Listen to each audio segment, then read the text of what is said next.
So, first of all, I expect two great games.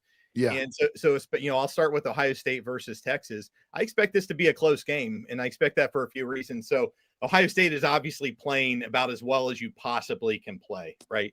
Playing mean. They're Playing mean. They're angry. They're emotional, right? After that Michigan loss, which I don't want to dive too much into. We want to move forward, right? Do what you got to do, because I'm going to bring it up anyway. Yeah, I'm happy to answer any questions about that growing up in Ohio.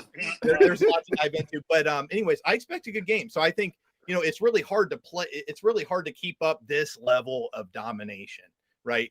So I think realistically, Ohio State is due to potentially have a little bit more of, I don't want to call it pedestrian, but it's possible they might not come out as hot, right?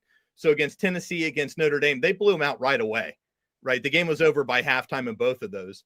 And so I would expect a better game this time. I do lean towards Ohio State, but I think Texas matches up a little bit better than people think.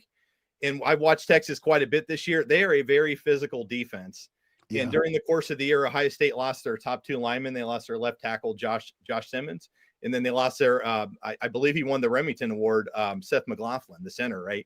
And so they had to replace those two spots. And they've done so admirably. But I think that the Texas's defensive front can possibly present some problems. And then I've been really impressed by Texas's secondary. Both the corners and both safeties just seem to have a nose for the football.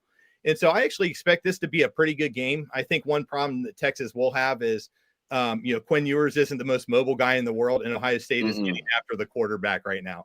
Ohio State's defense is legit. And, the only reason Oregon scored it all is because Dylan Gabriel's really good. He moves really well in the pocket, and they let off the gas a little bit defensively, I think.